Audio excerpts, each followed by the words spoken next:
So without any further ado, let's hand it over to the other side of the Atlantic. And Glenn, please take it away and start sharing your screen when you're ready. And welcome, Glenn.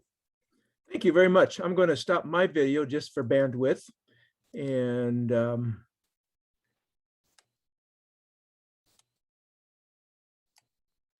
can you see my screen? Yes, that looks good, Glenn. Thanks. Okay. Bouvet, more than you want to know. As you know, I was on the failed expedition, the 3Y0Z, in early 2018. And there's been another attempt by Dom, and his boat failed due to weather, sort of like our boat did. And now the 3Y0J team is going to be there about a year from now. So I'll introduce you to Bouvet. I've been there, at least within spitting distance of it, if the wind carries it far enough. But anyway, a little bit more than you might want to know about Bouvet.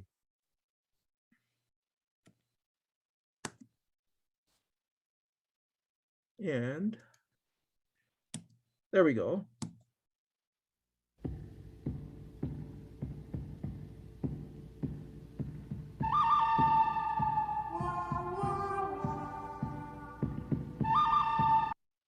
Well, the good, the bad, and the ugly. The good was our team and our financial support. We had a great team, enthusiastic team. The bad was the weather. It was not good at all. There were just a few hours where there was good weather. The weather was really bad sometimes. And the ugly was the Betanzos, the ship that took us there and almost got us. Well, it did get us back home, but not the way it had intended in the first place. We'll go through that as we go through this talk. And from 2018, about the only thing that's changed is that Baker Holland is now off the top 10 list. The others below it have moved up a little bit, but Crozet is number 2 in the United States. Maybe it bounces around between Bouvet, but P5 is still number 1. But you can see Bouvet and Crozet, which is rumored to be coming up here in a year or so, is still at the very top. Bouvet is a long ways away from everything. It's the most isolated island on the planet. And it's a very foreboding place with basically cliffs all the way around. It's almost 100% covered with glacier.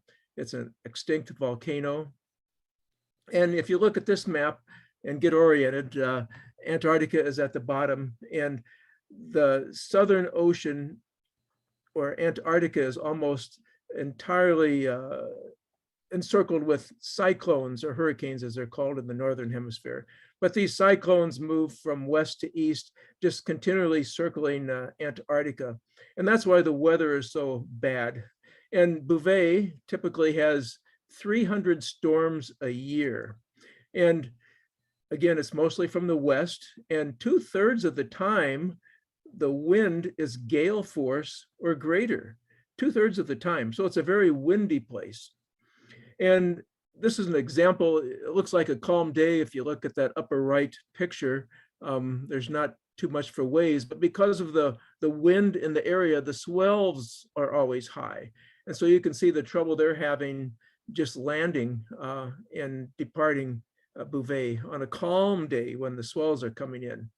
So you can imagine when it's really windy, it's impossible to land on Bouvet.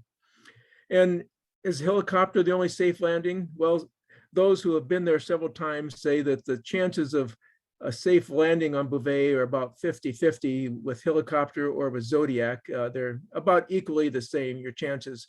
We weren't there long enough to try the helicopter, but if we would have had some good weather openings and a stable ship, we could have done the helicopter. And if you're patient enough, you can land by Zodiac, like the guys in the previous picture did. But it still might be some difficulty. But still, it's always a chance for a safe landing on Bouvet. The first Norwegians were there in 1977, 2 guys, and this is from Cape Fee, which is where the 3Y0J operation is going to be. So planning one of these trips, it's going to be pretty complex. You know, there's the timing, there's all the logistics and transportation issues. You know, you got to get through customs and different agents. It costs a lot. Then you got to travel through the convergence zone or the Drake Passage. then you have to get there and safe land and safe get off, whether it's helicopter or Zodiac. And, you know, security and safety is always a primary factor in planning one of these things. And team selection is very important to get a good cohesive team that everyone has everyone's back. And so that's very important too. And so when you organize one of these, in our country, the Wild West, 100 years ago, 150 years ago, there were no trains yet. And so the Pony Express carried mail across the country. And so they wanted young, skinny, wiry guys, not over 18, willing to risk death daily, orphans preferred. And at that time, $25 a week was a pretty good wage. But in our ad for this, you had to know CW and FT8 also, anyway. Our plan was to depart January 9th, 2018, and arrive the next day in Punta Arenas at the southern end of Chile. And it was no small investment for each of us. Each person had at least $25,000 invested in this trip. So we had a lot at stake. And so, you know, we tried to, as hard as we could, to pull this off successfully. But, you know, sometimes it just doesn't work out. So we were always prepared. And sometimes, you know, when you go to a place, you never know exactly what you're going to need. And so we loaded up everything we would need in our, you know, for the expedition, including the barbecue grill on the hood of the car.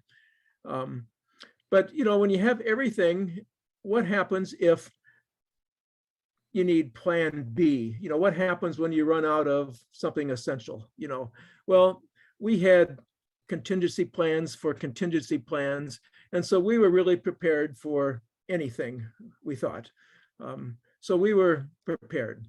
So the plan was to arrive January 10th, have a couple of days of safety and crew training, and then board the ship on the 13th of January and be there by the late in the third week of January, and then be there for 3 weeks, come back to Chile and be home for spring. That was the original plan. So it's not a short trip, it's a long trip for these remote islands. It really does take a lot of planning, and you're going to be gone from home a long time. And as we were on the plane, the State Department put out a travel advisory that they're not going to provide any help to US citizens in Antarctica, but we already knew that. Part of our safety and crew training, we went over the systems of the ship, how things worked, where the emergency things were, and where the muster points were. And so we were pretty familiar with the ship even before we got on board. We had CPR and emergency training and refreshing. So we did put those days to good use. We also got to try out survival suits. And my first time in a survival suit, and it's surprisingly comfortable, except, you know, it just, if you do fall overboard in one of these in the Southern Oceans, it just prolongs the inevitable, you know. But anyway, it was fairly comfortable in those, believe it or not. We had fire safety training.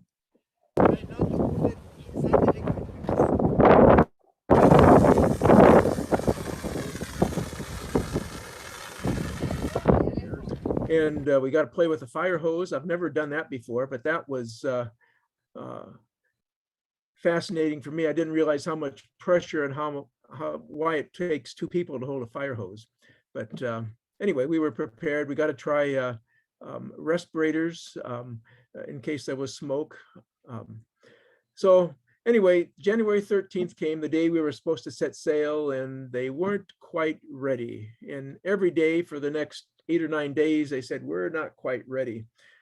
So they were still working on refurbishing the ship. So we left the nice Captain Cook Hotel and went to this little hotel called the Yellow Submarine. And you can say it was probably called the Yellow Submarine because it was a dive. Well, it wasn't that bad, but it wasn't anything fancy, that's for sure. So we got a few days to explore Punta Arenas. It's a very beautiful city. Population's about 40,000 people, I think. It's very beautiful. We finally got to meet our ship, the Betanzos. It's about a 240 or 50 foot long ship. Why the Betanzos? Well, we had initially thought contracted with the Braveheart. They were willing, but they thought there would be some limited landing capability at Bouvet just because of the weather and the waves. And if we did have a small helicopter, there'd only be one. It'd have to be shipped from New Zealand to South Africa and then back. There wouldn't be a backup. It'd be exposed to the elements all the time during the trip, which salt environment isn't very good on airplanes. And Nigel actually helped us find DAP in the Betanzos. It was a larger ship that could carry 2 larger helicopters than what the Braveheart could carry. And it was a 45-year-old Antarctic fishing factory that DAP purchased for $2 million from a bankruptcy. DAP is a transportation company in Chile. They have an airline, they have a commercial airline that flies all over Chile. And they bought this ship to supply the sub-Antarctic bases, to haul supplies and to remove trash, and to also do some tourist expeditions to Antarctica. So it was scheduled to be in the water several months before we were there, and it was scheduled to have several expeditions and trips, but it didn't get put into the water until mid-December. And they were still finishing it when we arrived, and they were still working on it on the interior. And it hadn't been certified by the Chilean Navy yet. So here's the ship up close. You can see it's kind of riding high in the water, which is probably part of the instability problem we had because all the fishing factory equipment had been taken out. Here we are leaving Punta Arenas in the Strait of Magellan. And you can see even in relatively calm water, it's rolling quite a bit. You can see all the fuel that we took. That's the life boat that didn't have any supplies. And the crane that you see there on the right was inoperable. It hadn't been restored yet. So I don't know how the lifeboat was going to get off the boat if we really needed it. But it was there, something they had to have, I guess. We had 2 helicopters on the helideck. And that's about as much of them as we saw during the whole trip. You can see our 2 white containers down below where we had our equipment and antennas. We'll take you down below to the state rooms below deck. There was a hallway and there were these rooms with bunk beds. There were 2 or 3 people to a room. It was fairly comfortable beds, kind of tight. There was a nice living room where we could gather and watch TV or talk or read or whatever. So it was a nice little living room. There was also a nice little theater type facility where we set up our 2 stations to operate maritime mobile, as you can see here. We did, I'll show you the statistics later. And then next to the living room was this conference room, which we purpose for other things later, you'll see. The food on board, if you weren't seasick, I was sick most of the time. I don't do sea travel well, but the food was fairly decent, at least those who said they weren't seasick.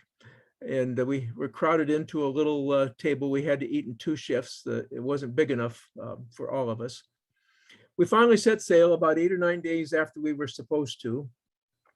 We headed out past the Falkland Islands, and they were still working on the ship. There were some safety railings they installed later, and they never did get the food elevator working. Some outlets never worked, and some heaters in the rooms never worked at all. We saw some Commerson's dolphins south of the Falkland Islands, which was pretty neat to see. And of course, the albatrosses were with us quite a bit of the way. Beautiful sunsets. And then we saw our first icebergs as we got farther south and toward Bouvet. And we came to past South Georgia. And this is where Shackleton landed with his crew on the other side of these mountains and came this way toward us over these mountains with just nothing almost. That's just an amazing story in itself, how Shackleton and his crew survived and came to South Georgia. We saw all kinds of whales. Sperm whale, huge sperm whales. They get to be, about as half as long as the ship, and they eat a ton of food a day. And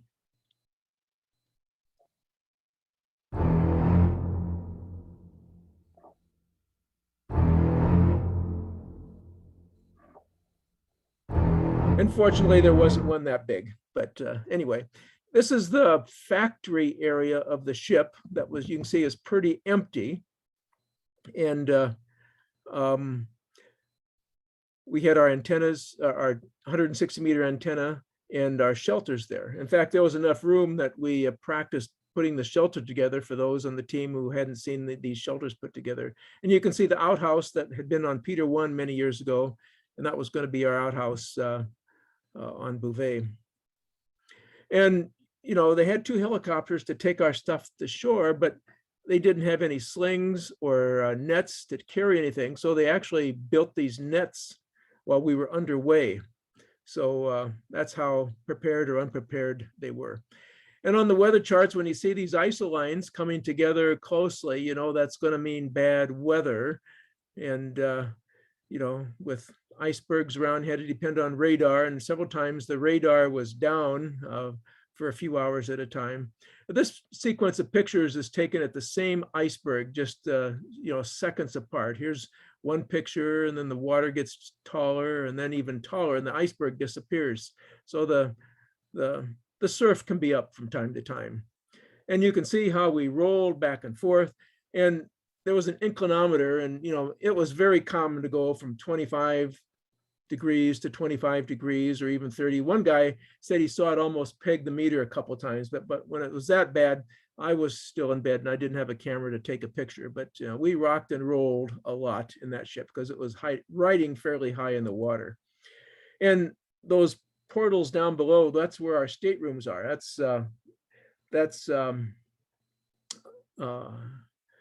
You'll see in this next little video how far the ship rolls to one side.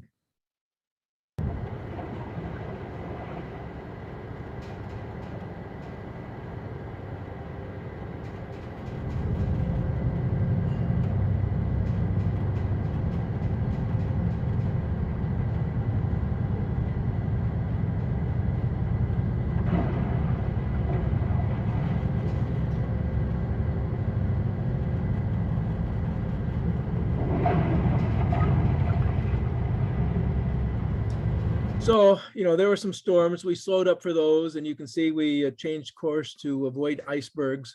There are some huge icebergs and some what we call berglets. Sometimes you'd be just about asleep and you'd hear this crash on the side just by your window, and it'd be a little berglet hitting the boat. We had plenty of time to do our planning. How we were going to assault the island. And we had lots of discussion. We had lots of contingency plans. And then you wonder what Glenn is staring at the wall. Noise, the generators from the sleep tanks, those are all things that are flexible. And if we can move the generators downwind of everything, yeah, that would be preferable. Exhaust, noise, and fumes. And we may have trouble with that 100-foot feedback. Yeah.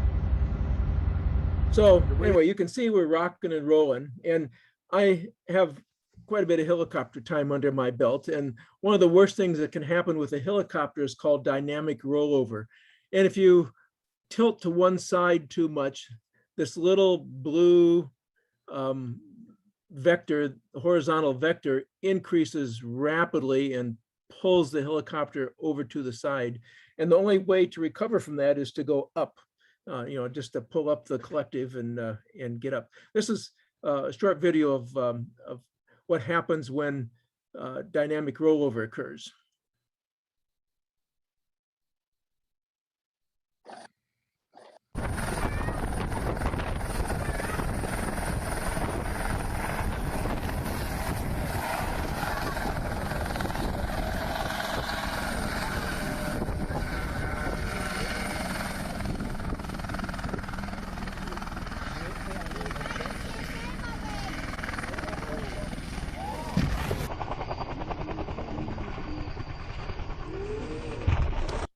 Anyway, you can see that, you know, if you look again at those portals on the side, those lower portals, you know, the ship was just rocking back and forth, and it's absolutely impossible to do any helicopter work.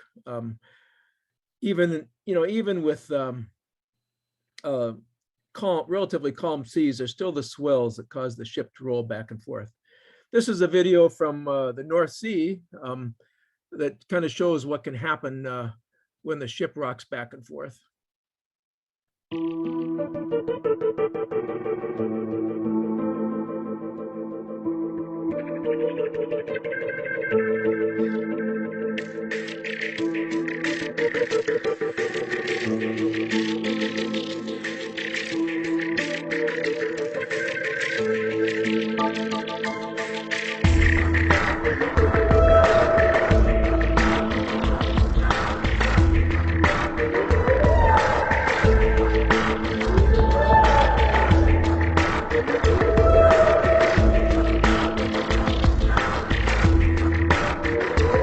Quite that bad, but this is what our living room looked like before our first storm, and after the first storm it looked like this. Things have just been even uprooted from the floor. Everything was kind of tacked down to the floor, and things got broken off from their attachments. And the same thing happened in our rooms. So some of those storms were pretty mean to us, and there were leaks that developed everywhere. And, some of the guys' rooms had to be vacated because they were filling up with water. And it wasn't just water, it was gray water from the kitchen and from the laundry. It was very putrid. It wasn't black water from the sewer, but it was just dirty gray water. And it was obviously not nice. And we tried fixing some of the leaks. Some of the buckets were in place for the entire trip. Other leaks got fixed. And then one time the living room got flooded with this stuff, and it was really a mess. It really, I don't think the smell ever left for the rest of the trip. And of course, that doesn't really add to your comfort when you're seasick and very queasy. And there were lots of other problems, that surfaced during these storms. Sometimes it'd be no hot water, sometimes no cold water, sometimes it'd be brown water. Sometimes, there were lots of fumes from the engine room. Lots of things we found on the ship. A few days before we got there was a big earthquake, but we didn't notice it with the rough seas that we had. And of course, tsunami would just, when you're out at sea, just passes by pretty much undetected anyway. And, this was me. I was a pretty sick puppy for most of the trip. And in our little bathroom that our stateroom had, I learned to speak porcelain pretty fluently. And, you see the water on the floor there and you think, well, maybe the boat's rocking so much that you'd miss the target, but that's not the case. What really happened was this.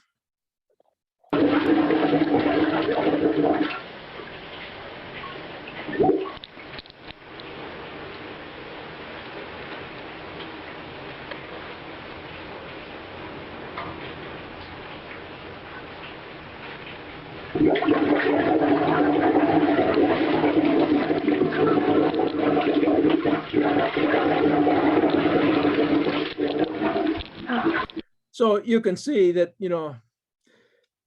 when you're down on your knees, speaking porcelain, it's kind of handy when it washes you off a little bit, or the other end too, whatever, but anyway.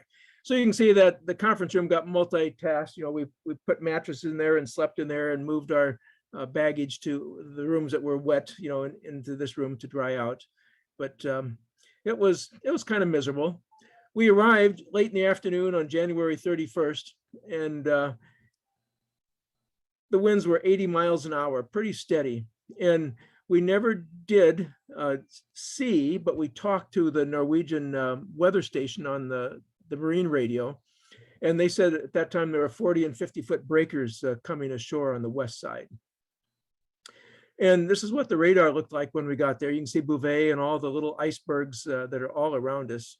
None of them were really dangerous at that point, but there was just a large number of icebergs all the time. This is what it looked like when we got there.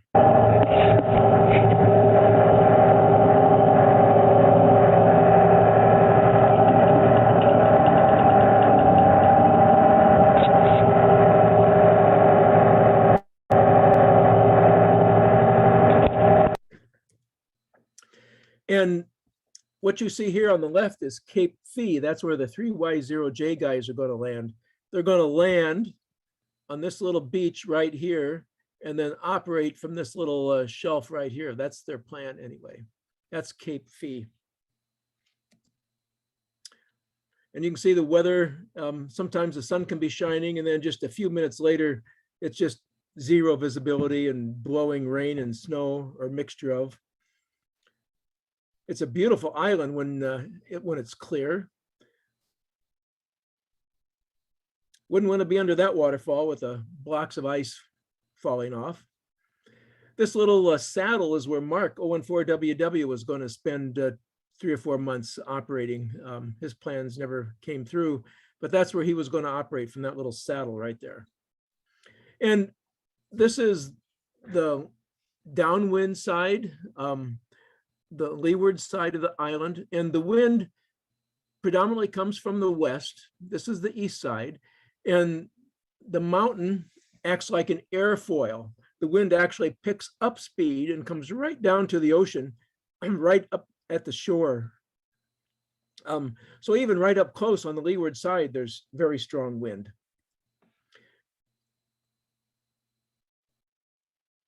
This storm intensified, the next day. And we sometimes would pull in close, and most of the time we could anchor. There was a big iceberg that went by one day. Anyway, we were at anchor on February 2nd. And this video that Nadir put together will bring us up to date on where we are at this point in time.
gives you some idea what it was like. We had our bags. We had, each of us could take one bag to the island. So we had everything all ready to go.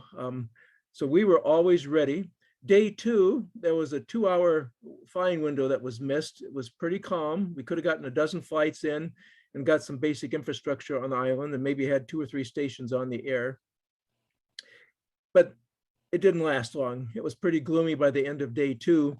Day 3 at 4 a.m. Oh, it was absolutely beautiful. Just a clear sky, but no pilots, no mechanics, no one was around. The helicopters were covered up. It was a beautiful day. Just what, I mean, you couldn't expect, nothing could be better than that. And you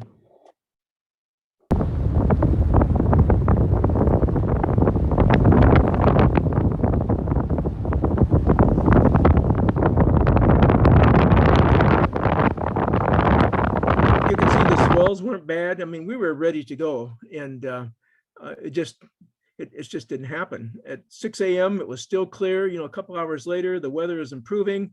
The pilots finally got up and said, "Oh, we need to eat breakfast first." And then the GMDX were started to be removed from behind the helicopters, and then the weather closed in. You know, so we lost 4 hours right there. We could have had 20 flights in. We could have had most of the infrastructure on the island, and you know, we lost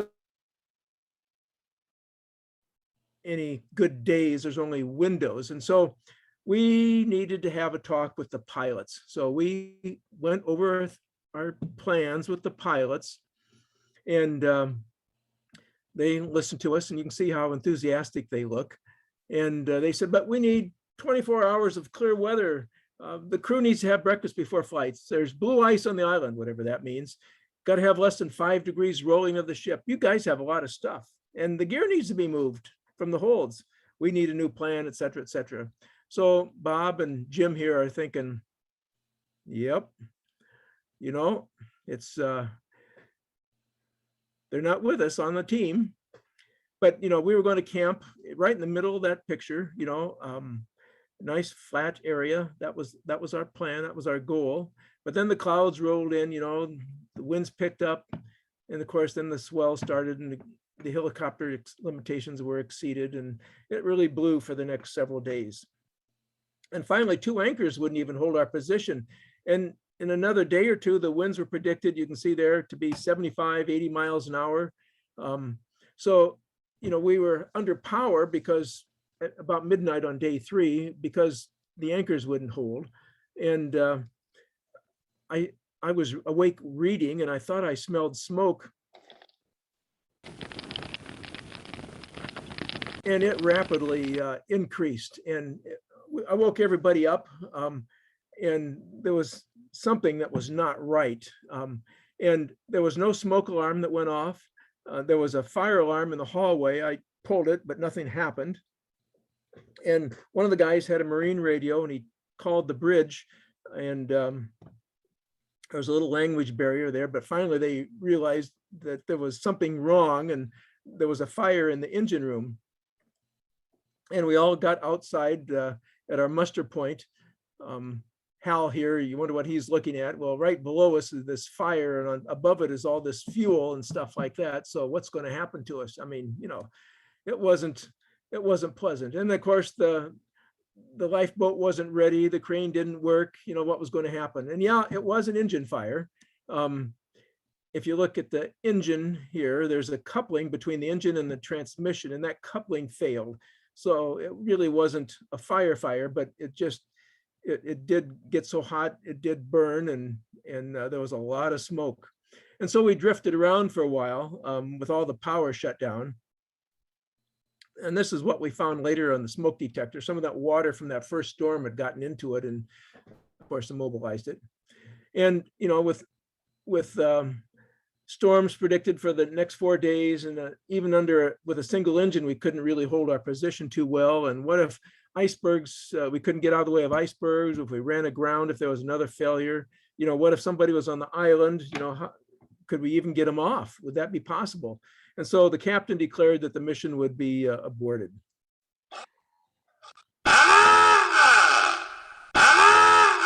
So we headed toward Chile, 1 engine, 5 knots max speed into the wind, into the current. So our forward speed was probably 2 or 3 knots. And so it would take us at least 5 to 6 weeks to get back to Chile. And then day 5, early in the morning, guess what?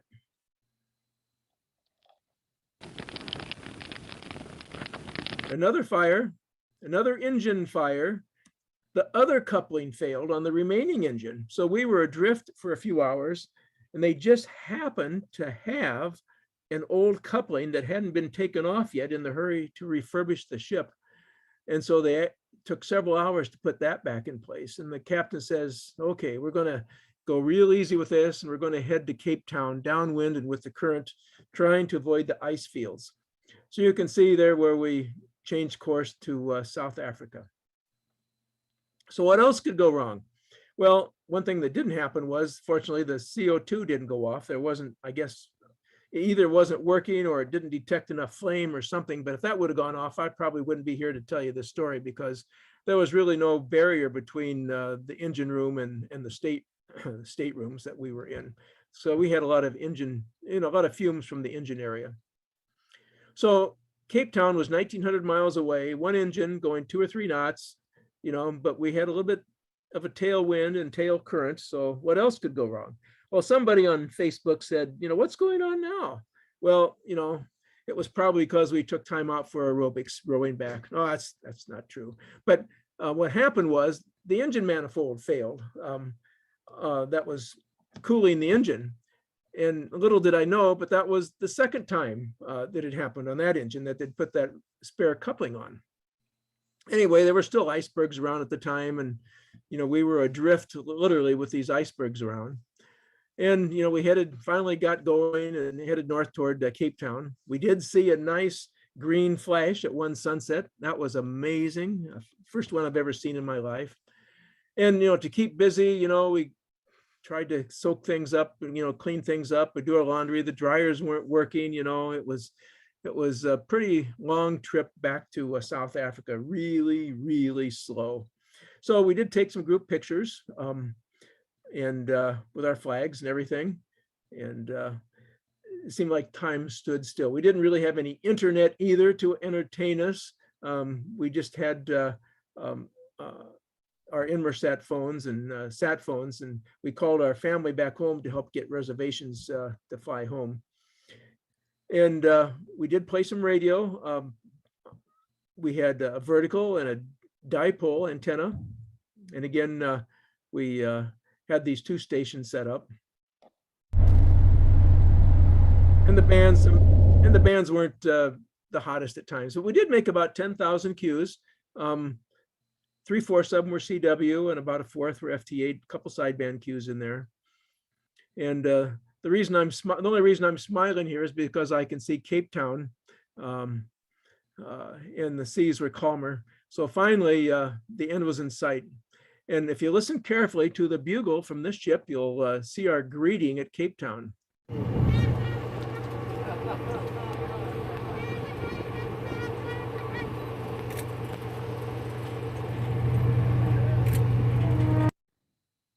So the South African hams came out to greet us, and they were really a fantastic host for our short stay there. So it was sure good to be back in civilization after what we had been through. And poor Nodir, he never got to leave the ship because he didn't have a visa for South Africa, being from Tajikistan. So the fallout was, our contract specified 21 days at the island, and we could pay extra if we were overtime. But DAP gave us a pretty fair and equitable partial refund, our unused helicopter hours and the unused fuel, and they paid for our lodging in Cape Town and our airfare home. And it took 6 weeks for the Betanzos to get their repairs. And it finally arrived back in Chile, the end of April, 1st of May, just in time for summer. We were going to get back in the spring, but they got back in the summer. And then it took still a while to unload the 2 containers and ship them back. And 6 months after that, we finally got our container back. So in summary, this is us. This is Bouvet. You can see we were prepared, but we never did get the cheese because safety comes first. And I guess you can say it was a good or maybe a bad learning experience. You always play roulette with the Bouvet weather, and a bigger, better, more stable boat, a bigger helicopter would be nice. And of course, minimum viable configuration is what it takes, because your windows of opportunity to get to shore and get off the island are really minimal. And there's never good weather. It's a dangerous place. There's only, maybe some people say summer is better. Some people say winter is better. And if you want to see some really rough landings, there are some videos of landing on Bouvet. So one of these DXpeditions, it's a three-legged stool. You got to have team equipment, you got to have the transportation and the finances. And if any one of those falls through, things fall apart. And that's what happened. So reflections on our trip home, our lives were in peril several times. And you never can make enough assumptions about your transportation. You need battle-tested reliability. We should have seen the red flag that it hadn't been certified by the Chilean Navy yet. They should have had 2 or 3 cruises out to find these leaks and things. So that was our fault, probably. And are we getting too old? We certainly aged a lot on this trip. There's a movie called No Country for Old Men, and I think that might be about Bouvet. Anyway, the last lesson we learned was the sobering value of life and our loved ones back home. We had lots of time to think about that on our slow limping trip back home, that's for sure. So in summary, the good was the team. It was well organized and financed. The bad was the weather and seas. That was as expected, maybe a little worse. But the ugly was the Betanzos. It was inadequately vetted, and the mission was aborted because of safety. So just like Apollo 13, where they said, Houston, we have a problem, so there's the Betanzos and Bouvet, but we're so far away from home, but we did manage to get home. And that's why Apollo 13 was called a successful failure. They failed in their mission to land on the moon, but they were successful in getting everyone back alive. So can't wait for Bouvet, they said. It will be fun. Well, that's the Betanzos story. And we really want to thank you for your support. We really want to thank GMDX for the generous support that you gave us. And we really appreciate it all. And without, financial support like this, these expeditions can't take place. So who wants to go on the next attempt? Raise your hand. Well, Dom tried in the Atlantic tuner, whatever you want to call it. And that boat got, they were just a few miles from Bouvet when they had to turn back because of storm damage. And, Dom has said that he's going back, and, originally it was going to be December of this year. We haven't heard anything. I don't know if this is still going to happen or not, or maybe not at all, who knows. We don't know what's going to happen. The 3Y0J guys are going to be there a year from now. And hopefully this talk will give you a little introduction to some of the impediments they're up against, and maybe lead you to be a little bit more generous in supporting their efforts, because it is going to take a lot to get there. They're going to be on a sailboat, a 100-foot sailboat. This boat has been around the Arctic waters a lot. There's some pros and cons about it. They're going to have a rough ride, I can guarantee that. Hopefully they'll do fine. They're going to land at Cape Fee. They're going to land on the beach, scale that cliff. They'll land on the beach here and scale this little cliff here and operate from this rubble area. That's the plan anyway. There's another picture of it. They'll operate from this area right in here. So to the upcoming 3Y0J Bouvet team, and to those needing Bouvet, we wish you all the best in the future on both ends of the DXpeditioners and the DX chasers. All the best for this expedition. So thank you for your generous support and your prayers and concerns while we limped home.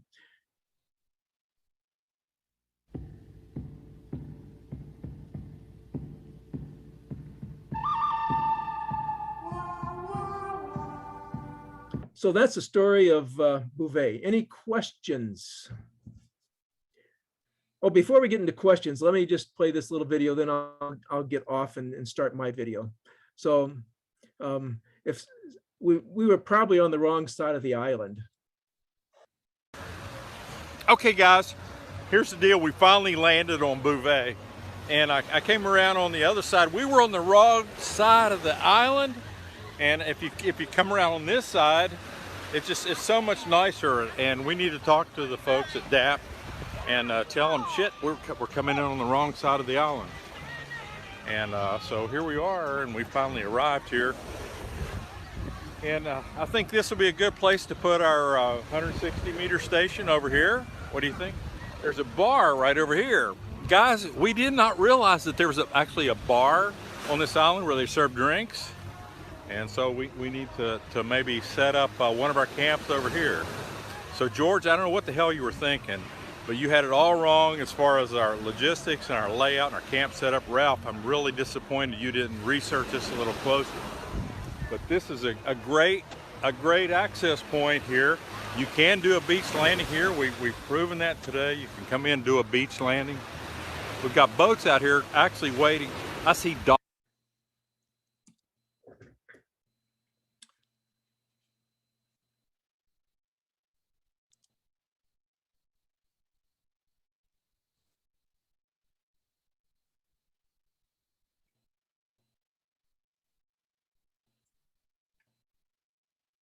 While Glenn unsharing the screen. Thanks very much, Glenn. That was, and we've got time now for some questions. I hope nobody's seasick. Lots of people clapping there. I can see hand up, clapping. We've got no questions, but if you want to have a question, you might raise your hand like this or something like that and indicate. Of course, I won't see everybody, can't everybody on the screen at the same time. Jeff, you had a question. No, I was just demonstrating. Oh, Yeah, okay, got it. Question. Right, because I can't see everybody and nobody's asked at the same time, there's somebody. No. Problem is we've got so many people I can't see whether. Jim has a question. I'll start the ball rolling, and then I can see Nick G3RWF is wanting in as well. So I'll keep an eye open for the people that need the questions, Jeff, if that's helpful. Yeah, no, sorry, I was just a random question. Firstly, well done on that Apollo 13 trip to Bouvet, and great that you all got back there. So well done. How many times has there been a successful de-expedition to Bouvet? There's only been a very small handful, LA 6EE, I might have the number wrong, but they were there for about 10 days once. And I think Jim Brady was there at the Norwegian station for a solo guy for about 3 months. He put it on the air, but there really hasn't been a lot of major de-expeditions to Bouvet except one or two. So that's why it's so high on the most wanted list. I mean, this is, you saw it's a very dangerous place, and I mean, it's not to be taken lightly. So yeah, there's a 3Y3X card. I see some Rob's holding up there. So yeah, I have that card too. That was my first Bouvet contact. So I'll just chip in, Jeff. G3RWF, Nick, you've got your hand up. Yeah, just thanks very much indeed for a really well balanced and humorous presentation. Thought it was very good indeed. I really enjoyed it.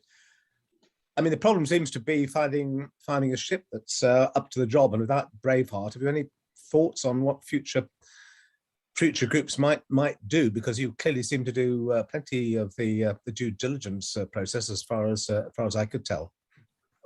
Yeah, well, with enough time and money, you can do anything, they say.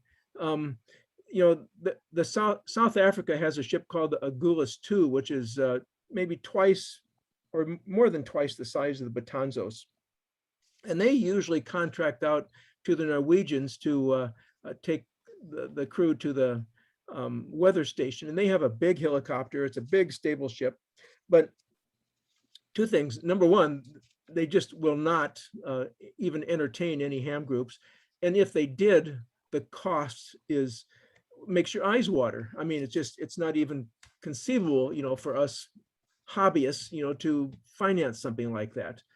So it is possible. some things just are not doable. But it would take a big ship. We have a couple guys I know say that the sailboat that's going to take the 3Y0J guys, they say, that's probably suited for the waters, but still, you saw how rough it was. How are they going to hold anchor? How will they hold position?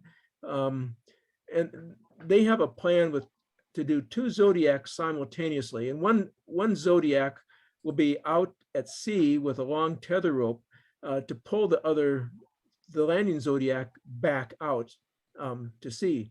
That's how they plan to do it.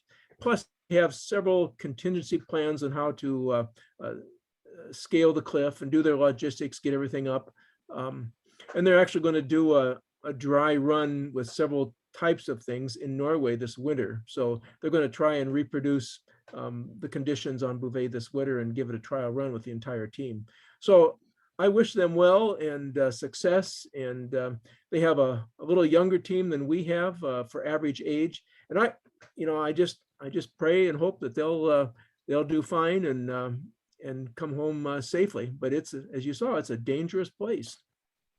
Absolutely. I mean, thanks for all that. And it certainly puts people who are moaning about QSL cards into context. Very good. Thank you. And Stuart's got a question. Do you want to ask it now, Stuart?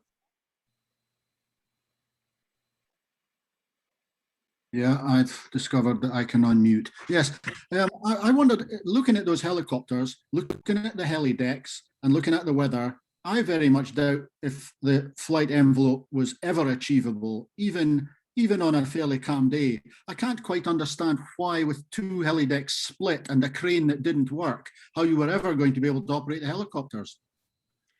Well, my feelings exactly, and we were assured that these were really competent pilots, and that if the rolling the rolling of the ship was less than 5 degrees, they'd have no problem. But even when there's no wind, surface wind, there's still the swells from the sea.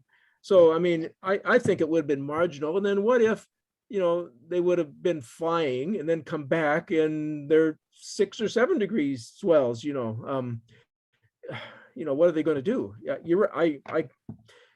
And like I said, the guys that have been on Bouvet before say that the chances of a safe or a successful landing, I wouldn't say safe, but a successful getting on shore is about equally split between helicopters and Zodiacs. So you kind of pick your poison, I guess. Yeah, thanks, Glenn. Cheers. Thanks, Stuart. And Rob, do you want to go ahead and ask your question? That was a very relevant question from Stuart, because he's an ex-helicopter pilot, by the way. Is the weather station on Bouvet, is that manned or is it remote? It's remote. In fact, I just checked the weather before, and it's below freezing and snowing and blowing pretty hard right now. It's remote, but they do have a handful of guys, I think like 3 or 4, that man it during the summer season there. So the Agulhas, goes by, drops them off with their big helicopter, and then picks them up at the end of the season. So during the summer season, it is manned, but not year round. But you went in the summer season. Correct. So they were there. We talked to them on the marine radio, but we never did go to the west side of the island because of the wind. Where the beach was. And that beach, yeah, there's a big beach there, but that's off limits because of the wildlife that's there. So that's the other, and that beach, if we were to land there, there's that big mountain between us and Europe and the States, and I mean it's a blocked path, so almost everything would be a long path. Will you go on another shipborne expedition, Glenn? Not to Bouvet, no, never. I've been there, done that. You get seasick. I get seasick pretty bad. I think there was only one day I was queasy. The rest of the time I was literally sick. I mean, I lost 35 pounds during that 5 weeks.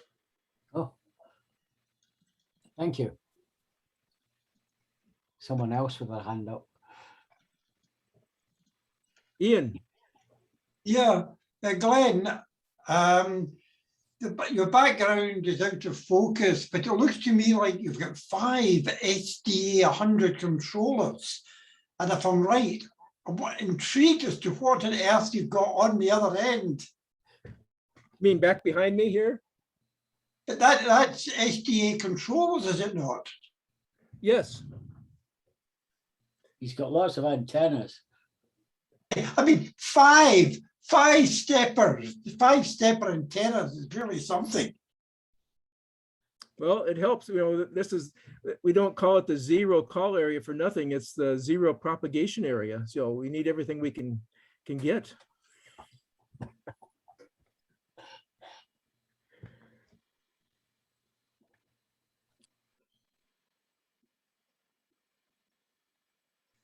Oh, time's up.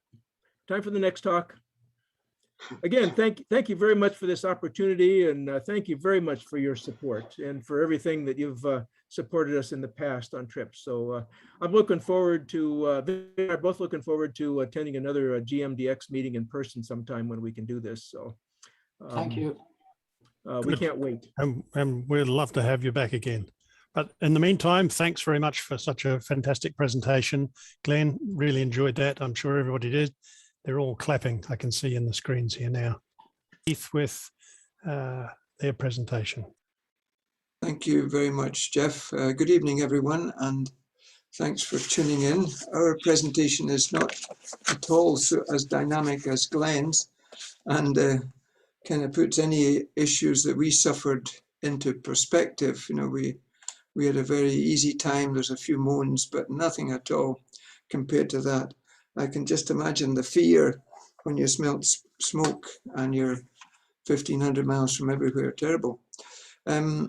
My little Bouvet story, I was on 20 meters SSB in February 1982, and so casually calling CQ. I lived down in Dumfries, called by 3 Yankee 2 Golf Victor. So I says to him, "Where are you?" And he says, "Oh, I'm on Bouvet." So unfortunately, the significance of that didn't sink in. I never got a QSL card, and Alan 5B4AHJ thinks I must have imagined the QSO, but I didn't. I think it was LA0GV, maybe at the weather station or something like that. I didn't know. Okay, so a total of 59 slides in the next 40 minutes approximately. The first 22 are from me, and the remainder are from Keith. My part of the Go thing ahead is, and share your screen. yeah, sure. This is coming from Keith. Can you see the slides okay? No. Oh, We can see your screen, but you haven't got the slides up yet. well, that's a bit disappointing because I clicked share. Let me try again. We can see your screen. That looks like your screen that we can see. What can you actually see? That's not my screen. I'm not sure whose it is then. It's whoever's. It's Bill Wright, whoever Bill Wright is. Bill Wright. Please Bill Wright. QSY, please QSY. Yes. Bill Wright, could you start sharing your screen? Yes, Bill Wright. Well, we can kick him off. We'll just do that. Okay. I'm still So seeing. will I try and share now? Right, try and No. share over the top of him. We're still viewing Bill Wright's screen. Yeah, you think just I- go share over the top of him, and I think it'll kick him off. I think I'm the only one that can share over the top of him as the host rather than the co-host. So Right, okay. I'll kick him off by. Yes, you're right. Hopefully, Okay, let's kick um, him off. Right, here we go. Is that kicked him off? Yes, and Keith, you can take it up to full screen, Yeah, trying that. and we're How's in. that? That's excellent. That's it. Done it. Okay. There you go, Chris. On you go, Chris. Yeah, you guys hearing me okay? I've unmuted my microphone. Yes, Okay, you're good. it's 2 years down the line, almost exactly, since this expedition. So it's quite interesting to look back. If you move on to the next slide, please, Keith. For me, I had a few issues before the expedition. First of all, about 2 weeks before we were due to leave, I was in chatting to the doctor and he said, "When did you last get your prostate checked, Chris?" And I said, "Oh, never, doc, never." So he did a check there and he said, "Oh, I don't like that. I'm sending you to the hospital." And of course, they sent me an appointment date. The hospital's about 30 miles away in Inverness. They sent me an appointment date for a scan thing. And it was right in the middle of our de-expedition dates. So I had to postpone that.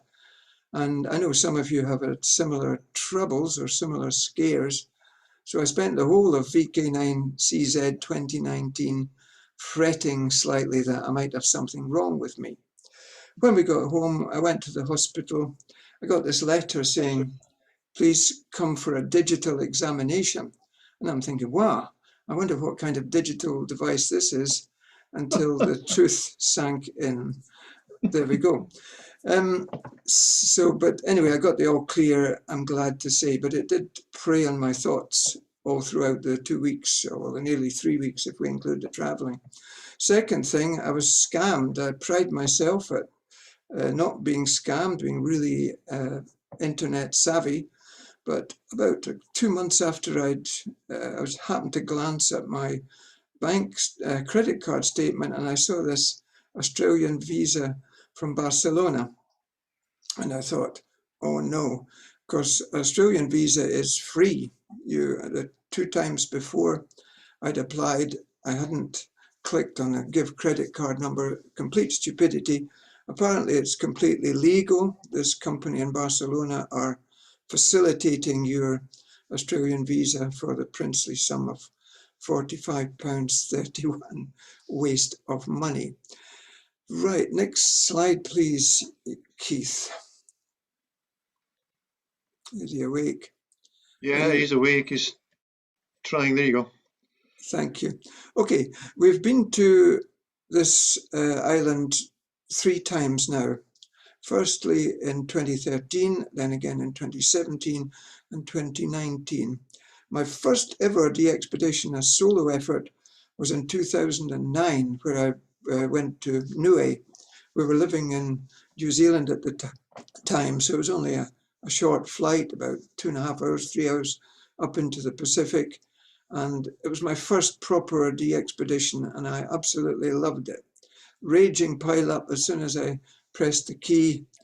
A cold hand gripped my heart. Who's looking around the room? Who's going to help me with this lot? That lasted about 10 seconds, and I was really in my element with the raging pile-ups.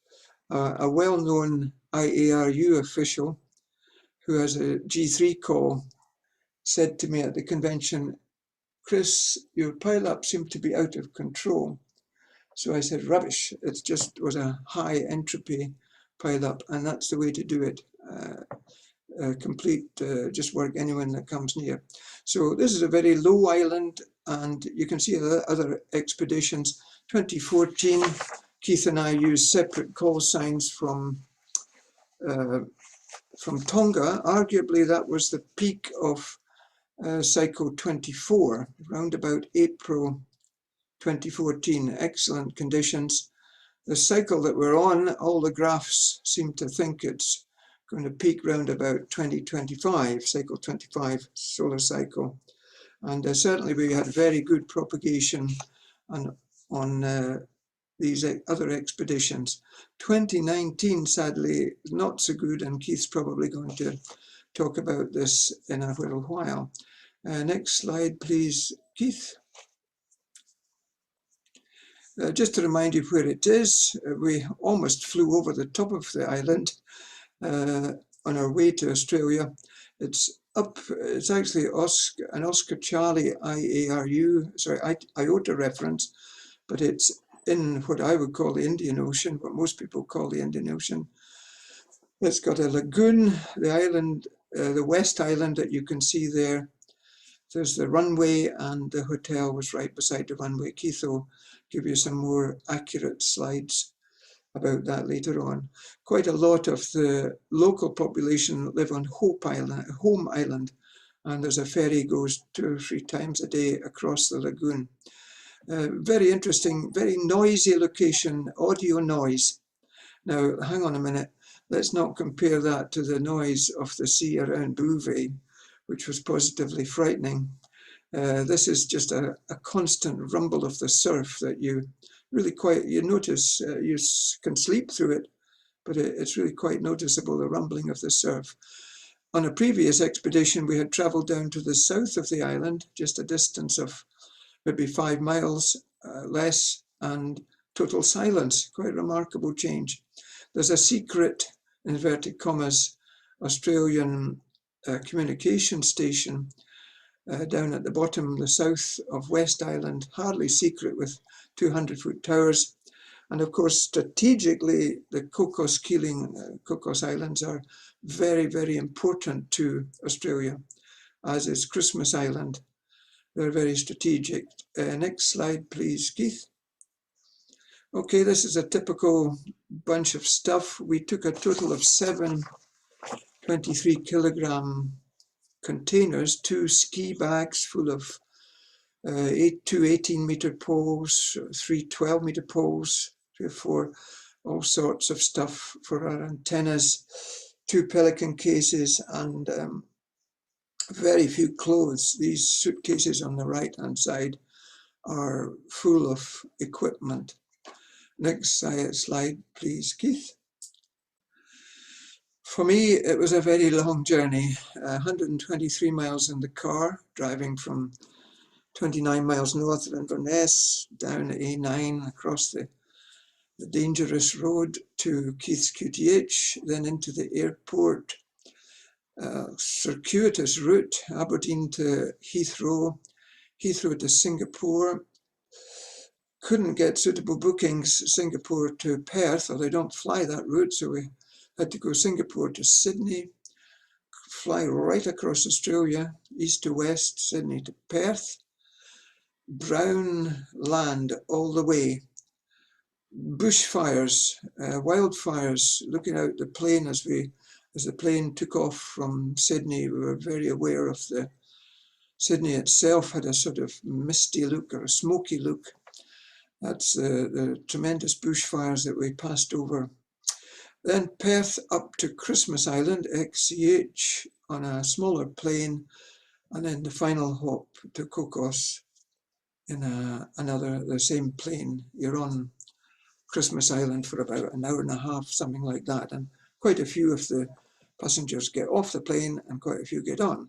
Next, 31,000 miles total. There you go, Keith. This is us. Oh, this is us in Perth Airport. Very, very hot.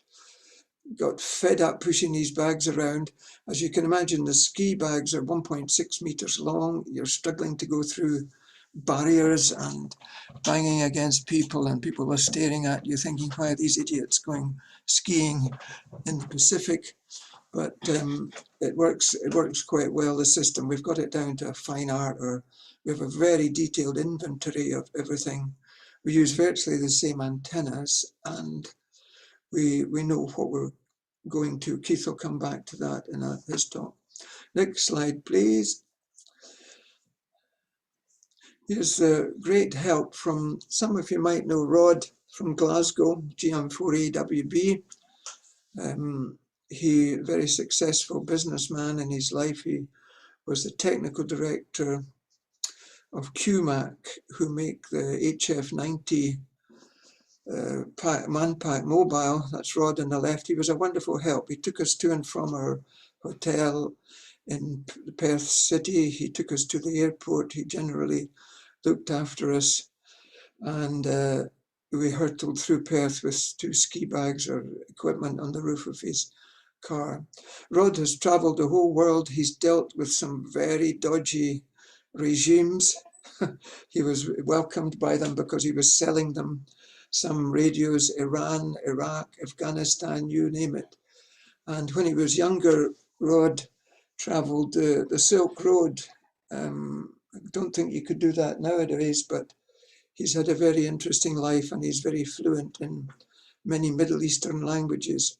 He was going to go to become VK0 Mike Hotel, but unfortunately they found some skin cancers on his arm that stopped him in his tracks, and he still has some hope of going back there, and we'll get him well tutored up on how to work the pile-ups, which from Macquarie would be no doubt intense. Next one, please, Keith. Okay, we had a very enjoyable rendezvous with Steve, VK6VZ, who's also ex-UK, of course, and very, very much a low band operator. Him and his pals just love the low bands. And this is in Perth City. We went for a meal, and Steve had some very helpful information about propagation for us and how things work for them there in Western Australia. Western Australia has been largely COVID-free simply because of draconian lockdown. And I think they may be forced to review that policy, but at the moment they're doing pretty well. Next slide, please, Keith. Very helpful guy. We got in a bit of a panic. I'll just summarize this rather small text for you. On our website, I had, as usual, I'll quote it, it's in italics near the bottom. Our plan is to run one 1000 watt output station and one 900 watt output station for as many hours per day as possible. Our third FT8 station will be active for as many hours per day as possible. So no sooner had I put this on the web, and we got this very helpful email from Lee pointing out that the power limits are only 400 watts on SSB and 120 watts for digital modes. So I had to do some rather panicked website editing. Interestingly, the process for getting a non-mainland Australian call sign is a wee bit convoluted. ACMA is their equivalent of Ofcom, but you go through the WIA, the Wireless Institute of Australia, which is our RSGB equivalent. And the first call sign we got was Victor Lima 9 Charlie Zulu. And I thought, well, holy shit, that's going to get a bit of a pile up. But we reluctantly had to own up to their error, and they issued us with our usual VK9CZ. You probably heard in CQ Worldwide SSB at the end of last month, the Aussies have a long overdue new contest call signs that are like Victor Japan 4 Alpha and Victor Lima 4 Alpha, Victor Japan 4 Kilo, etc. So that would be a big boost for their rapidity of operating. So that was a narrow escape about the power thing. Keith, next slide, please. Okay, this is one of our typical stations, one of two. We took along Keith 7300 with a bit of trepidation. It's a direct sampling SDR, of course, so it hasn't got the hybrid SDR technology of the FTDX 10 or FTDX 101. It hasn't got that front end to give you the startling performance that eventually the K4 offers, I guess. So on a few occasions, the little orange OVF LED on the screen, or the screen would flash overload. But generally speaking, and Keith might want to comment again later, it worked well. It really held its own in the pile-ups, and just occasionally we would fall over. We had two amplifiers, expert 1.5 KFA and an expert 1.3 KFA, running wind test. This is the other station across the other side of the room. As you can see, the seats are hellish uncomfortable, but again, nothing compared to the Basantos. At least the floor is steady here, and no danger of seasickness. So two stations set up like that. We spent quite a lot of hours per day running both stations. The seats were uncomfortable and you got fed up, your feet swelled up, and it was very, very hot. The rooms had been recently renovated and they were very reluctant to give us the rooms that we booked. This is the famous room 28, where G3SWH and quite a number of operators sits right at the end of the row of things. Next slide, please, Keith. Okay, my job, lucky me, FT8 operator.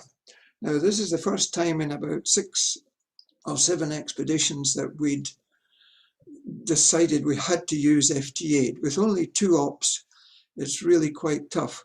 We had originally decided to have a third station running 100 watts, say on 30 meters, using automatic mode. Just set it running, leave it going. Unfortunately, one of our 4 switch mode power supplies died within a couple of days of the start of the expedition. So just to play safe, we decided we'd run the 2 main stations, and then we had 1 backup power supply, which we did use occasionally.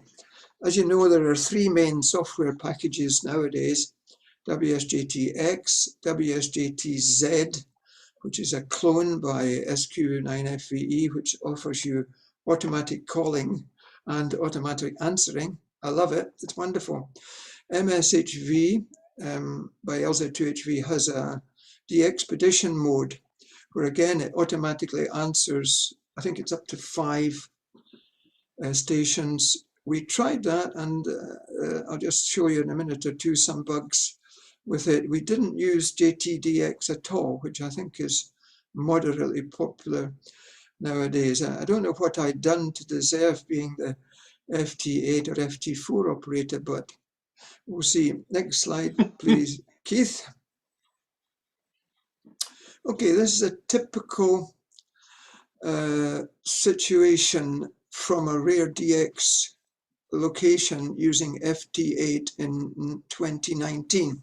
Now, it's important to remember that's 2 years ago, and the FT8 Fox and Hounds mode was not so familiar to the other operators as you might think it is nowadays.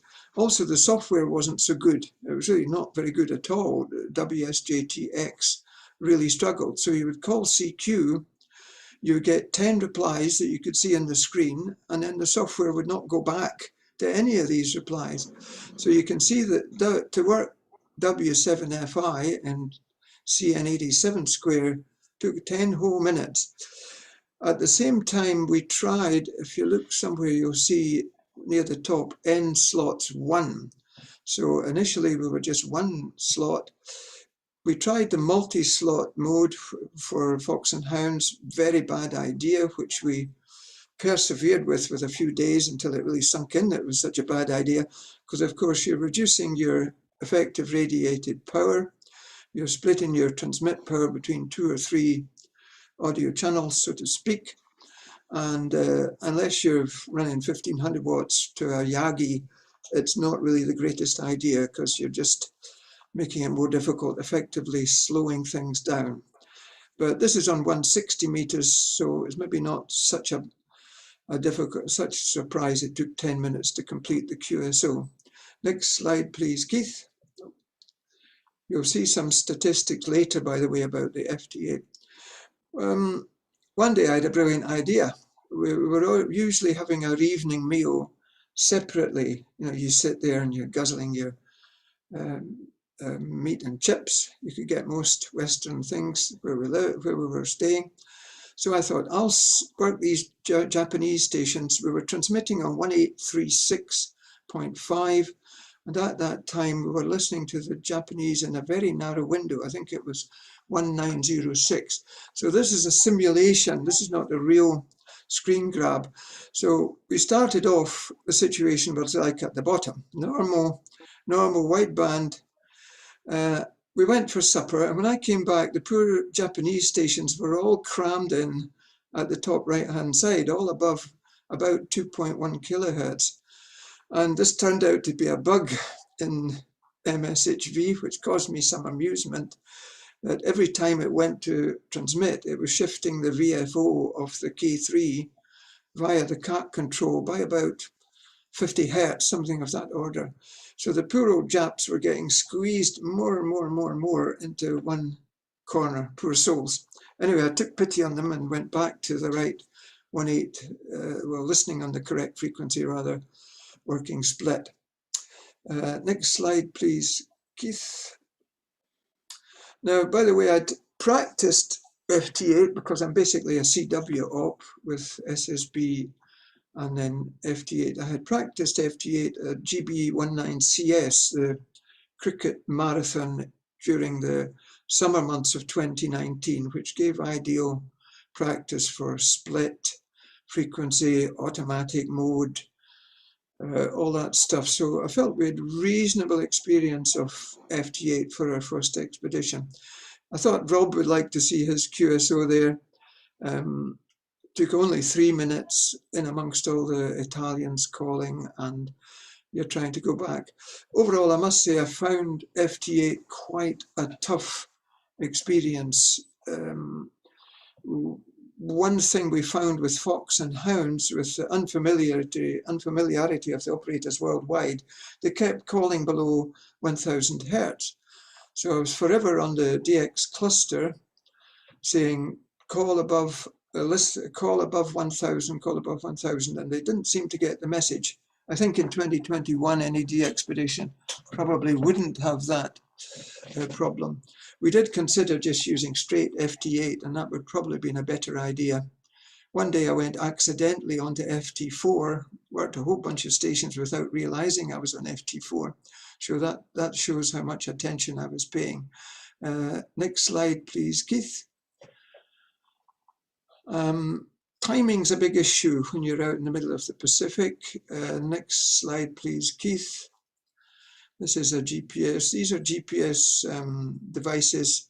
The first one is what we use, the GPS mouse. It's very important that it's that U-Block 7 inside. We had to buy about 5 of these to get 3 that worked, because the Chinese do love making dud clones. I don't know what's inside them. I sent one to my friend Brian, GM8BGF, and he got it to work. It turned out it wasn't a USB device at all. It was an RS-232 device stuck in a USB casing.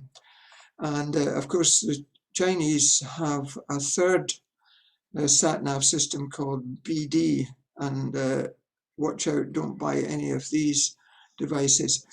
Next slide, please, Keith. This is the software we used, worked very well most of the time. Unfortunately, it stopped working and we didn't notice. Keith, I think, was the first one to notice that our QSO rate had leapt to 10,000 per hour. Very impressive. And it turned out that the GPS timing on my laptop, which was over on one side of the room, had failed. It just stopped working for no reason. Software had frozen. So we made 45 minutes worth of QSOs all in the same time. I was charged with sorting this out, so I had to email some of the people that would work saying, sorry, old man, when did we actually work? One person that was very helpful in the unraveling of this screw up, 45 minutes all the same time, was Antoine, 3 Delta 2 Alpha Golf.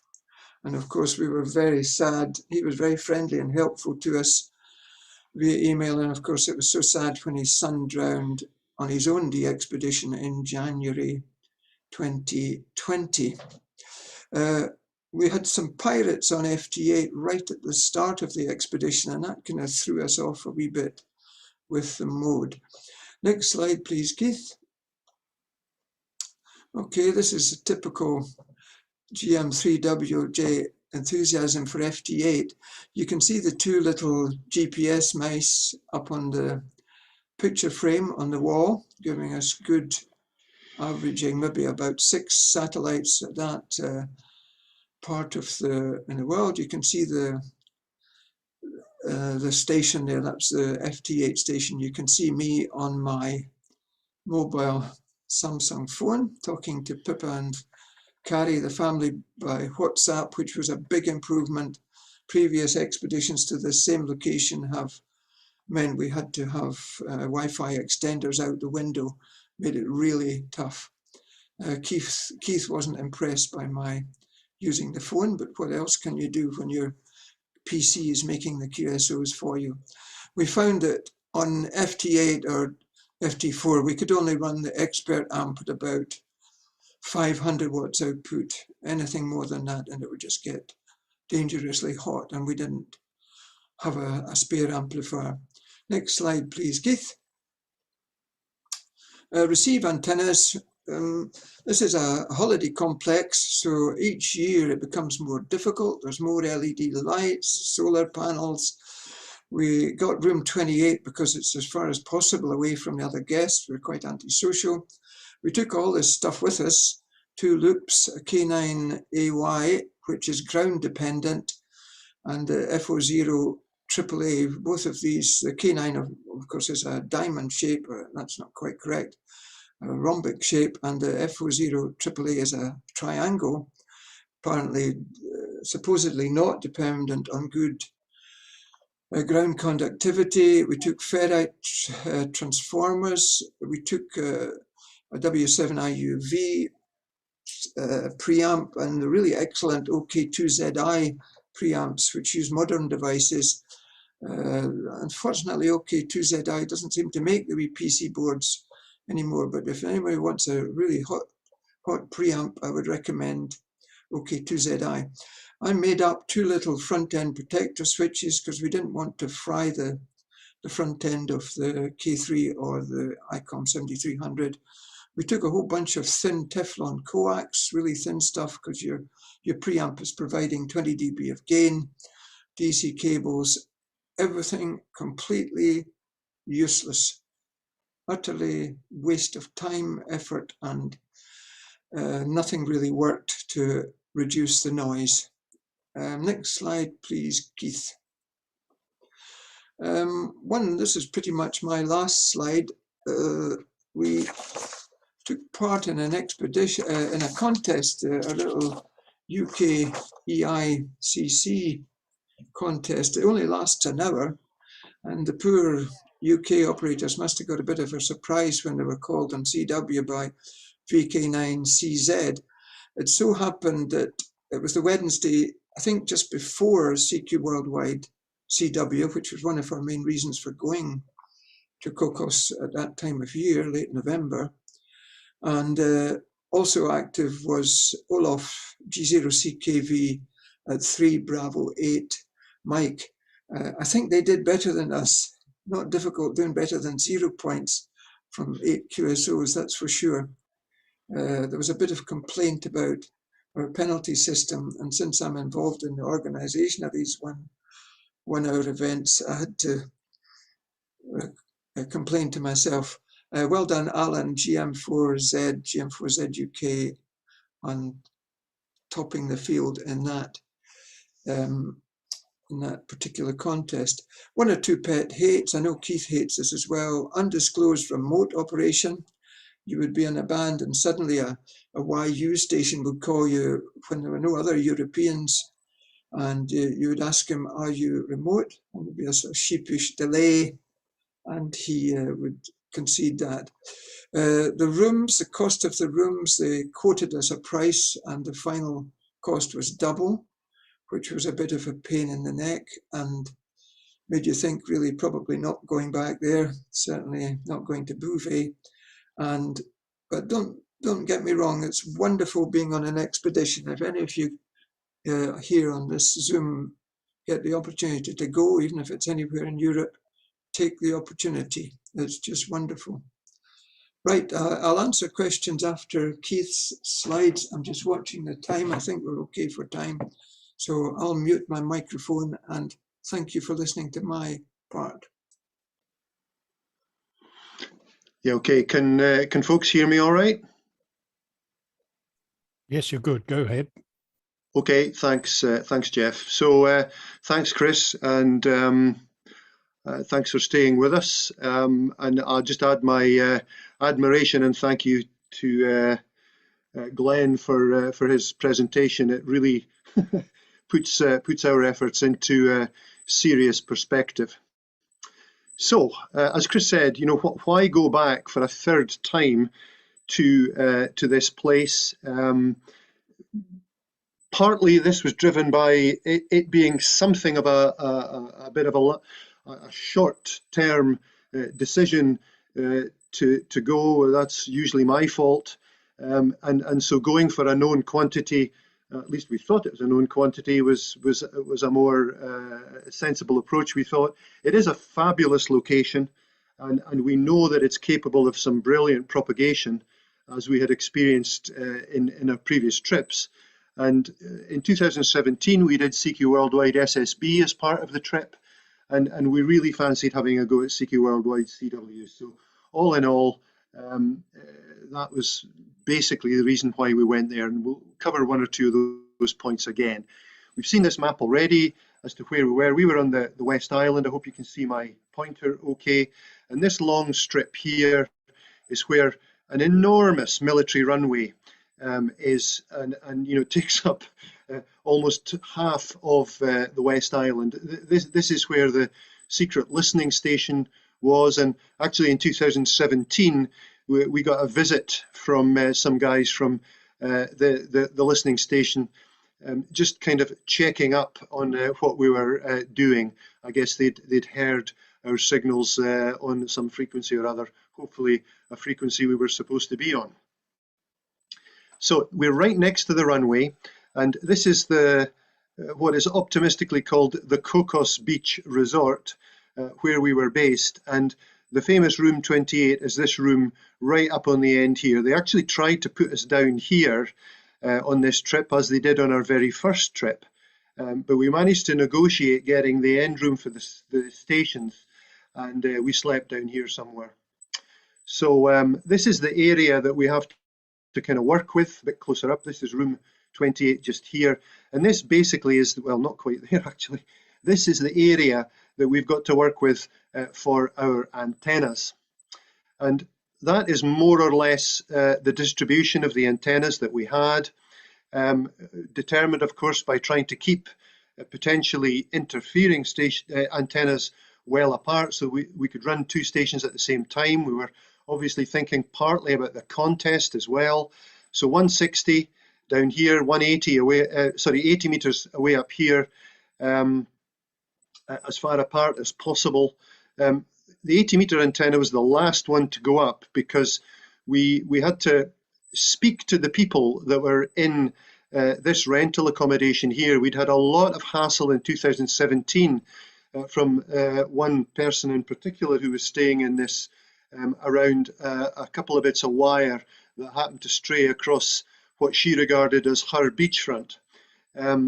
Actually, in Australia, the beach is completely public area, but of course you don't want to antagonize anybody or make it difficult for future expeditions. So we were wary of that, and it took us a few days to get these people spoken to before we could get this antenna up. So that was the kind of layout, and if you imagine you're standing about here and looking in this direction, this is, you can see the cables running off obviously, and this is the 40-meter vertical, this is the 12-meter Moxon on a vertical pole, this is a 17-meter Moxon here, and that's the 80-meter pole in the distance. And this is dry as dust, well, sand obviously and dust, but it was so incredibly dry. We were there in late November. It had not rained on Cocos since April, and that's very, very unusual, as you'll see later on with some of our pictures. And clear blue skies for the whole time we were there. It was baking hot during the day, and we really, really suffered, especially when we were putting up the antennas in our first few days.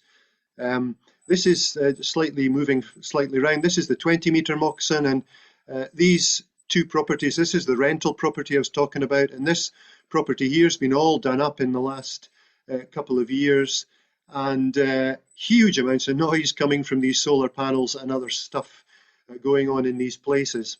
This guy here had also claimed or reclaimed virtually all of the land on his side of this track, which was he also had blocked off and was not wanting anybody driving on, which suited us because our cables were running across it. It also further restricted where we could put our antennas. More of that in a moment. This is the 20-meter Moxon, another view with a very special feature. The bottom end of the antenna is beaming to Southern Europe, and the upper end is beaming to Northern Europe for better coverage. Europe is in that direction. Looking down the beach, this is the 30-meter vertical right on the edge of this kind of 10-foot sandy cliff down onto the beach. That's 160, and 15 meters was round about here.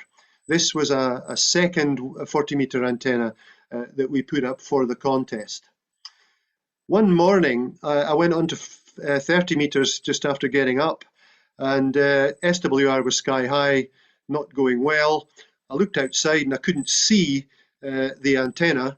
So I went right outside and I discovered that a part of the cliff had given away, and bits of the antenna were lying on the beach together with half the cliff. So yeah, coastal erosion, more of that in a moment. This is the 80-meter antenna, which was way up the beach, as you saw, quite a long way. This antenna was secured to this rusty old steel pole, which was part of the old groin system that had been built to stop coastal erosion. This is where the cliff used to be many years before, and you can see how much it has receded. But this was a full-sized vertical on an 18-meter pole with a little bit of zigzagging of wire, and you'll see that again in a minute, and a single elevated radial over to this bit of driftwood over here. At high tide, this antenna was in the water, and the water was washing right underneath the radial. So we had our low band verticals on the beach, 80, 40, 30, and 160. This is the base of the 160-meter antenna. These spider beam poles go up an absolute dream if you get the base of the antenna well secured. One guy can lift this easily. And so this was 160 again, wet feet at high tide. And you can see that the wire goes up the pole and then we zigzag it round the upper guys. It gives us a little bit of linear loading and then up to the top. So 80 went right to the top, but on 160, we had a T top loading section for 160, and then we achieved a very, very good match on 160 using this hairpin system. VK9C is in a fabulous position as we described. It's near the equator, and we've got direct non-polar shots at Europe, at Asia, at Africa, at the Pacific, and we've got a very good shot, not really involving the poles or much of it, to Western US and to South America. The problem is the Eastern US and the Midwest of the US. But we had learned, particularly on the low bands in our previous trips, that we had very, very good, potentially at least, very good long path propagation right out with a good shot across the water over South America and up into North America.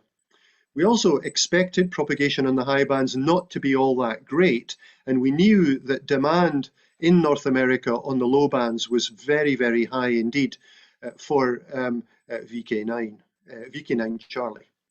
So yes, it was at the bottom of the sunspot cycle. Here are just some numbers to kind of prove that I reckon that we were there more or less at the sunspot minimum. And, you know, as a result, propagation on the high bands really was pretty terrible.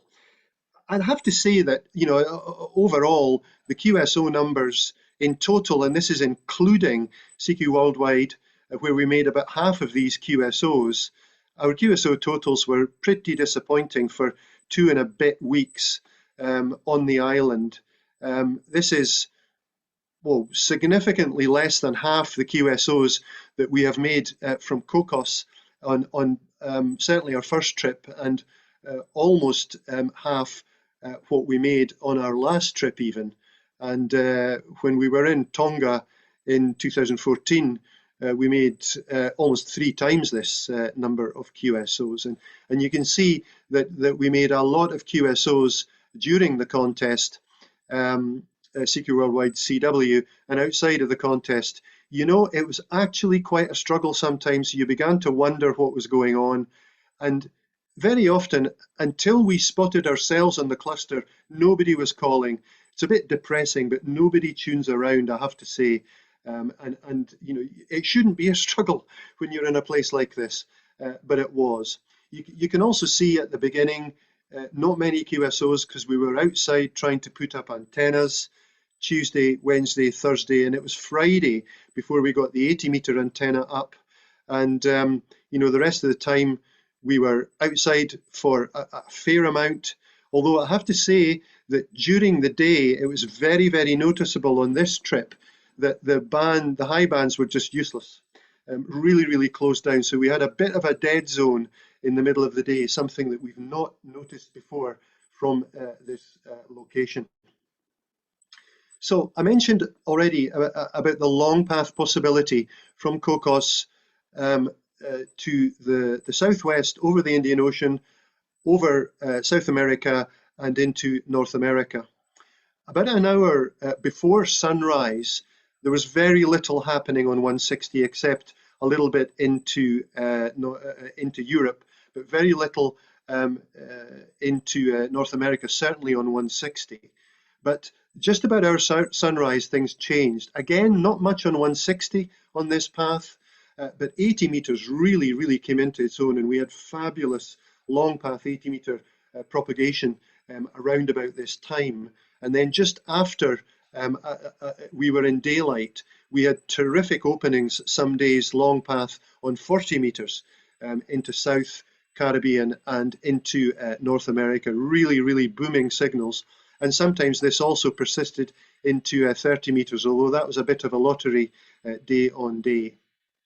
As far as the other end of the spectrum was concerned, at our sunset, the job then was again to be on the low bands and try to be working short path or whatever passes for short path at this time of day, again into North America. And basically, we tried to be on both 160 and 80 from this time period at our sunset, where we were tracking sunrise across North America for about 5 hours or so. And if that wasn't enough to completely exhaust anybody, just as we were losing that propagation into North America, it's all beginning to kick off into Europe. So the low bands were really quite a tough ask for two of us at this time of year, but we gave it our best.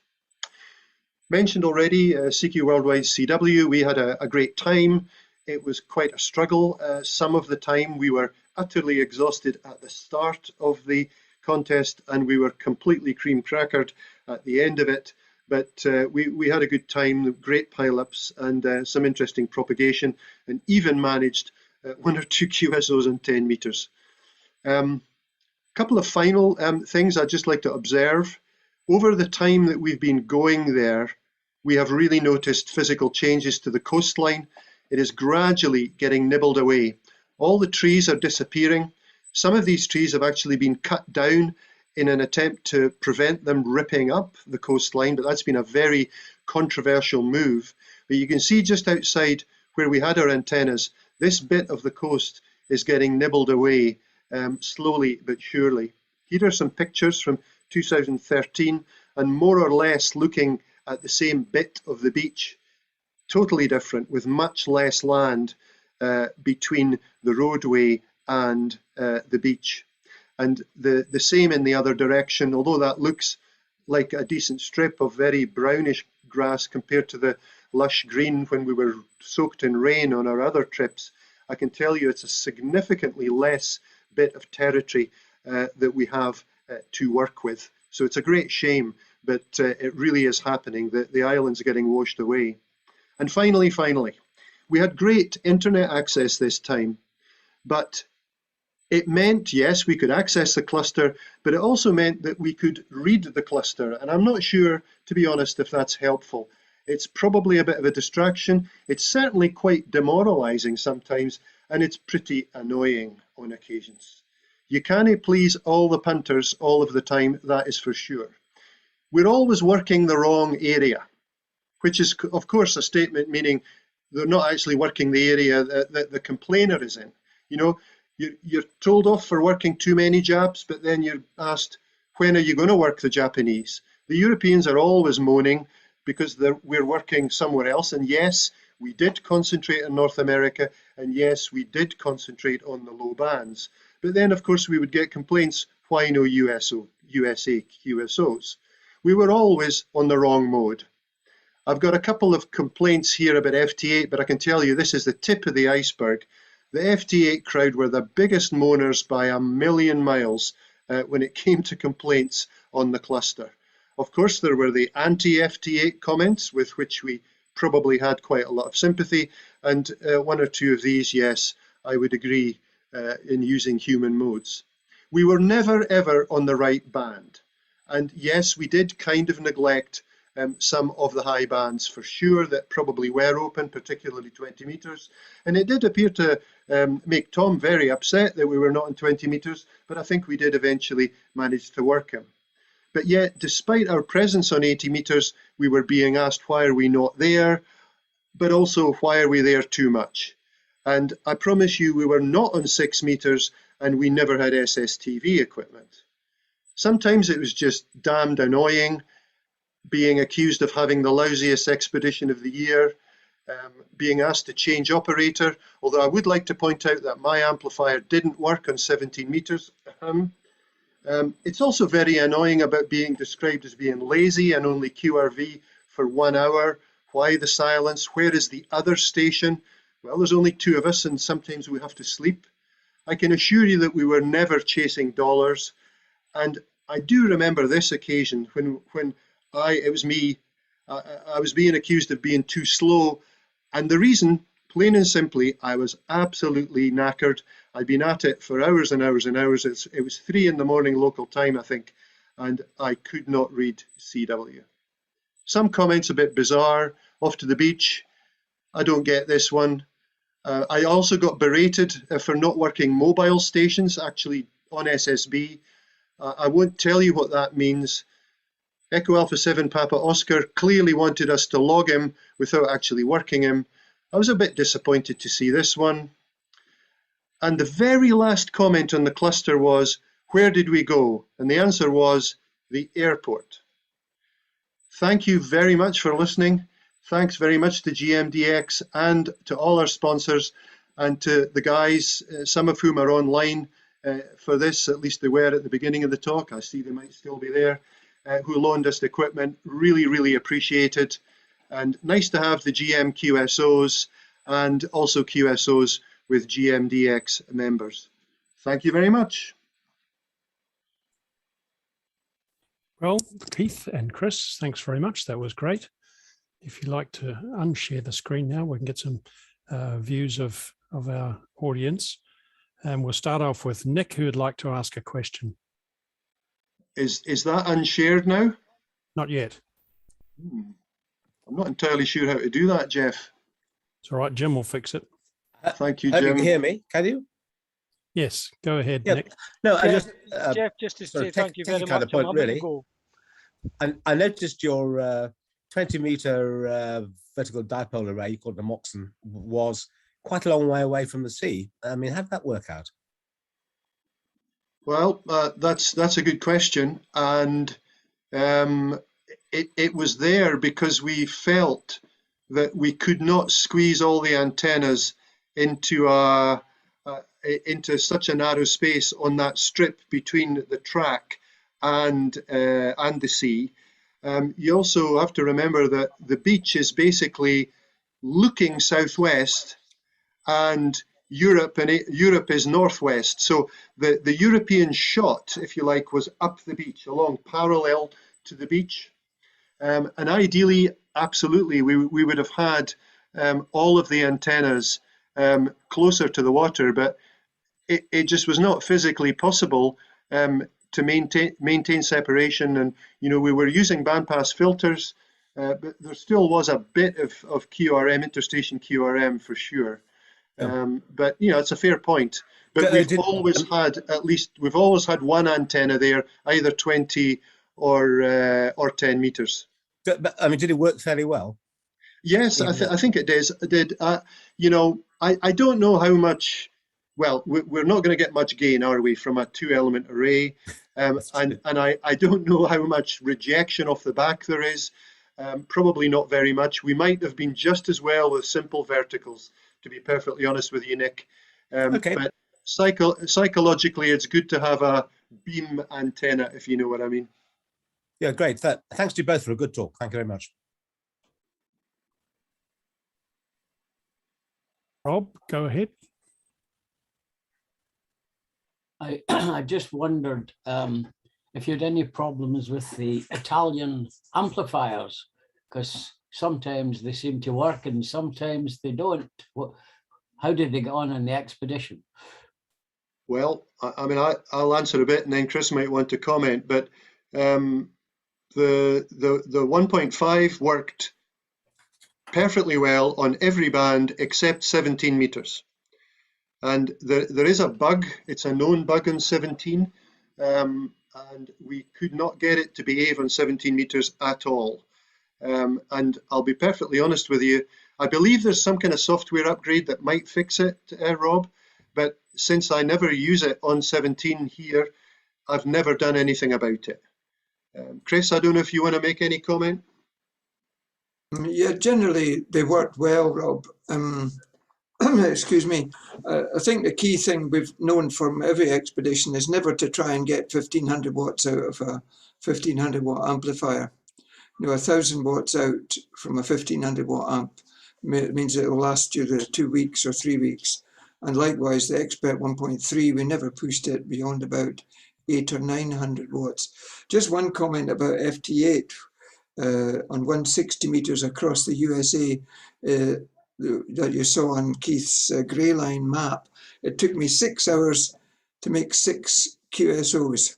So I was banging my head on the table thinking, goodness me, whether it's a difficult one. If we do ever go on an expedition again, you have to ask yourself, can you go on an expedition without doing FT8? Very tricky decision to make that, because if you think the comments on the cluster were bad when we were doing our best, imagine what they'd be like. But we'll see. I think with only 2 people, if you had some sort of automatic FT8 station, you would be okay. Anyway, that's a long answer to a short question. Thank you. Okay, thanks for that. Anybody else with any questions? Where will you go next? Don't know, Rob. Wait and see. Yeah. I need Norfolk Island. I need Norfolk Island on top band, by the way. Yeah, well, I know where we're not going, and it starts with a 3, the call sign. and sad to say, Rob, almost certainly not back to VK9C, not only because, 3 times is enough, and it has many positive attributes, but it's become almost unaffordable. The economic situation on the island, they don't have to run a competitive business because the Aussie government just pays for everything, so they can charge what they like. Customer service is absent totally and utterly, so it's quite a challenge, but nothing like Bouvet. Who was mad enough to want to go to Bouvet in the first place anyway? Because it's there, yeah. That was excellent. Yes, very Yes, good. very good. Any other questions from anyone? Can I just say, if clapping. If Dom gets to Bouvet, I'll eat this quaich.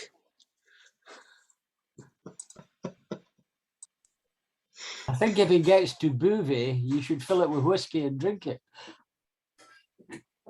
Forgive me for being skeptical, but you've possibly seen the new website that some of the Sierra Papa amateurs have created, which kind of gives a clearer picture about things, I think. Oh, no, I've not seen it. Is that under 3Y0 or is it under something else? It's under something else, Rob. I don't want to be too negative, but the Papa 5 was very puzzling for me. Well, I'm sure Dom will operate from 3Y, but whether it's actually Bouvet is another matter. But that's sub judice. I better not say anymore. I'm going mute. Yes, be careful. Okay. Anyone else? Last call for any questions? I don't see any. Nothing in the chat box. Well, a round of applause, I think, for these two and then for everybody. Thanks very much, Keith and Chris. Excellent presentation, interesting place to go. And Glenn, thanks again for your earlier presentation. Thanks from us all.